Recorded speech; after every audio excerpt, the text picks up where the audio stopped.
We've got chapter 24, Veruca in the Nut Room. We are a little more than halfway done now. I think we can finish by next week if I keep reading. Mr. Wonka rushed on down the corridor. The nut room, it said on the next door they came to. All right, said Mr. Wonka. Stop here for a moment and catch your breath and take a peek through the glass panel of this door, but don't go in. Whatever you do, don't go into the nut room. If you go in, you'll disturb the squirrels. Everyone crowded around the door. Oh, look, Grandpa, look, cried Charlie. Squirrels, shouted Veruca Salt. Jeepers, said Mike TV. It was an amazing sight. 100 squirrels were seated upon high stools around a large table. On the table there were mounds and mounds of walnuts, and the squirrels were all working away like mad, shelling the walnuts at a tremendous speed. These squirrels are specially trained for getting the nuts out of walnuts, Mr. Wonka explained. Why use squirrels? Mike TV asked. Why not use Oompa Loompas? Because, said Mr. Wonka, Oompa Loompas can't get walnuts out of walnut shells in one piece. They always break them in two. Nobody except squirrels can get walnuts whole out of walnut shells every time. It is extremely difficult. But in my factory, I insist upon using only whole walnuts. Therefore, I have to have squirrels to do the job. Aren't they wonderful? The way they get those nuts out. And see how they first tap each walnut with their knuckles to be sure it's not a bad one. If it's bad, it makes a hollow sound, and they don't bother to open it. They just throw it down the garbage chute. There, look! Watch the squirrel nearest to us. I think he's got a bad one. Here's a picture of the squirrel listening to the sound of the walnut. They watched the little squirrel as he tapped the walnut shell with his knuckles. He cocked his head to one side, listening intently. Then suddenly he threw the nut over his shoulder in a large hole in the floor. Hey, Mummy, shouted Veruca Salt suddenly. I've decided I want a squirrel. Get me one of those squirrels. Don't be silly, sweetheart, said Mrs. Salt. These all belong to Mr. Wonka. I don't care about that, shouted Veruca. I want one.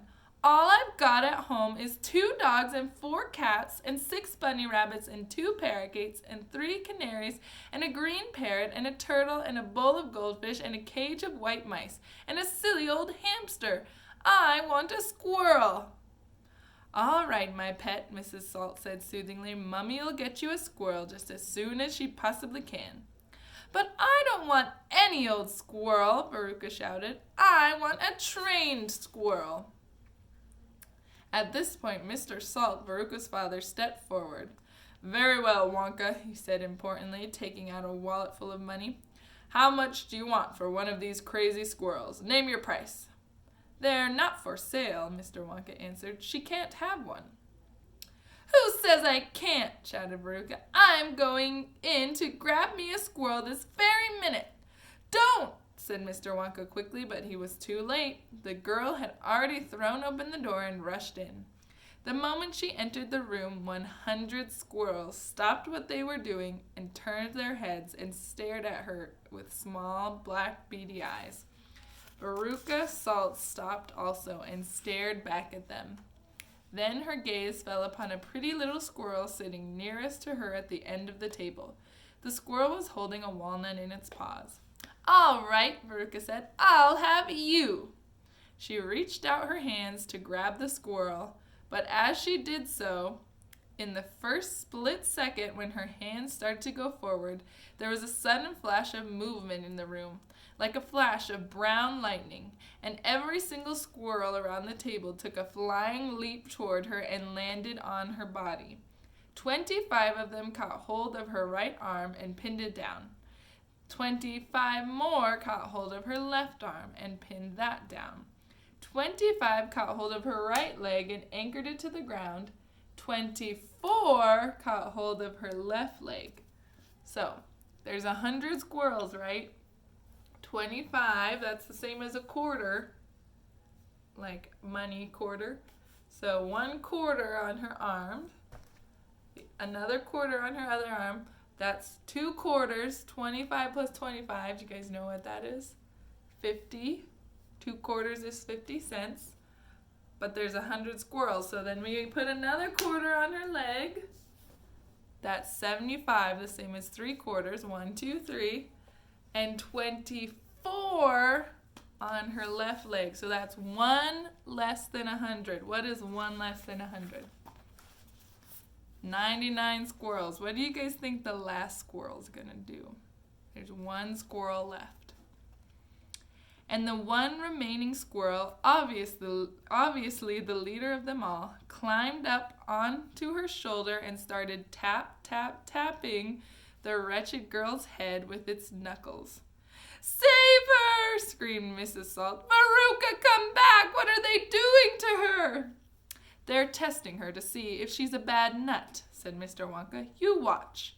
Veruca struggled furiously, but the squirrels held her tight and she couldn't move. The squirrel on her shoulder went tapping the side of her head with his knuckles. Then, all at once, the squirrels pulled Veruca to the ground and started carrying her across the floor. "My goodness, she is a bad nut after all," said Mr. Wonka. "Her head must have sounded quite hollow."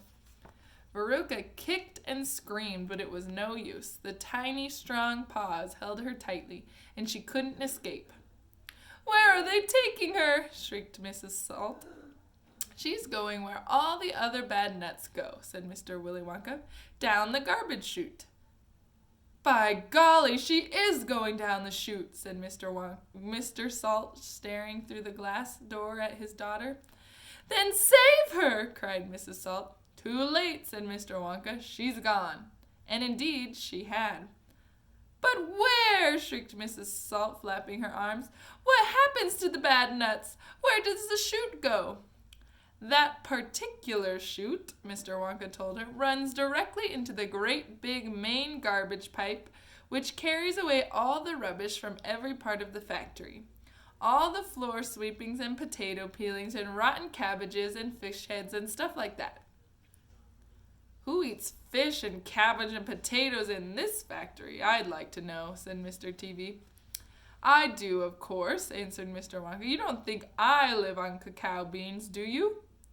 But, shrieked Mrs. Salt, "where does the great big pipe go to in the end?"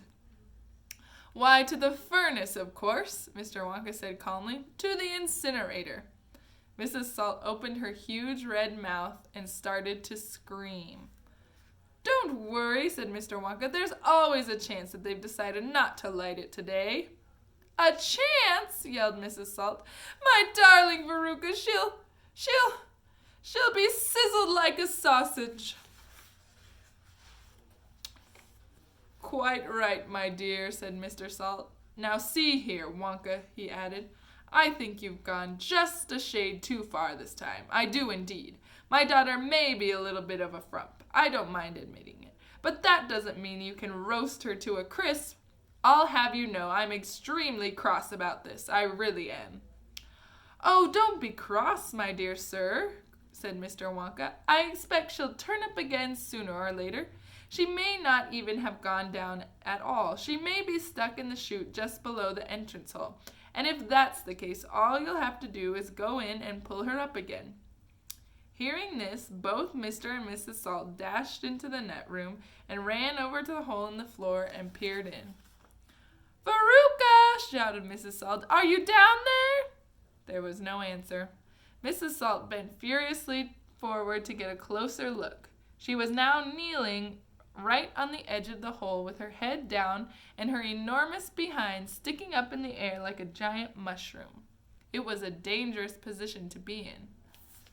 Here's a picture before we go on. There's Mrs. Salt and Mr. Salt talking to Mr. Wonka.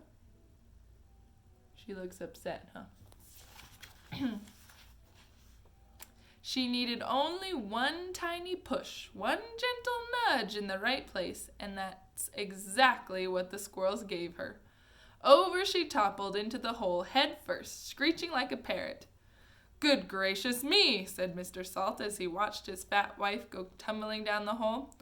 What a lot of garbage there's going to be today. He saw her disappearing into the darkness. What's it like down there? He called out. He leaned further forward. There he's looking in the hole. What do you think the squirrels are going to do?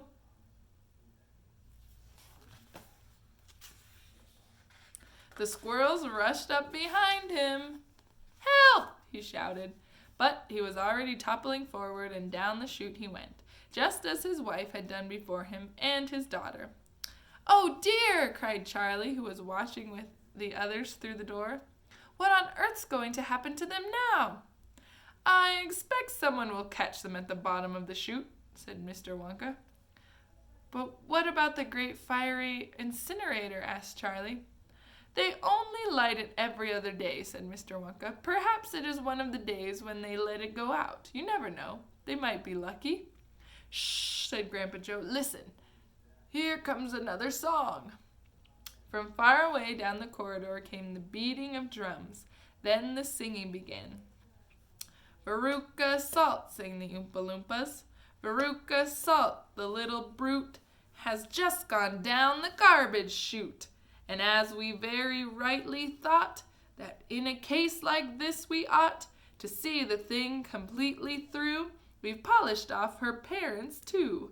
Down goes Veruca down the drain, and here perhaps we should explain that she will meet as she descends a rather different set of friends.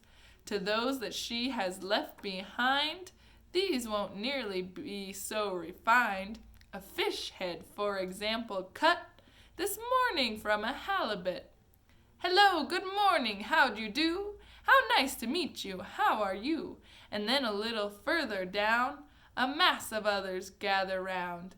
A bacon rind, some rancid lard, a loaf of bread gone stale and hard, a steak that nobody could chew, an oyster from an oyster stew, some liverwurst so old and gray, one smelled it from a mile away.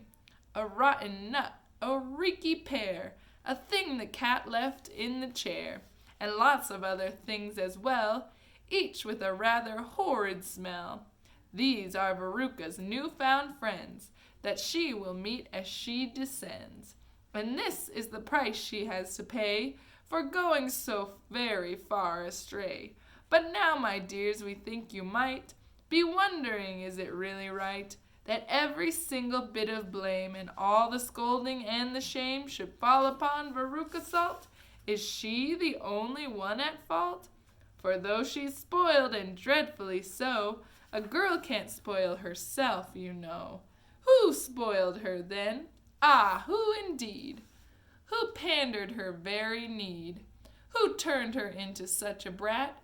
Who are the culprits? Who did that? Alas, you needn't look so far to find out who these sinners are. They are, and this is very sad, her loving parents, Mum and Dad. And that is why we're glad they fell into the garbage chute as well. That is the end of chapter 24. Our next chapter is The Great Glass Elevator. Ooh.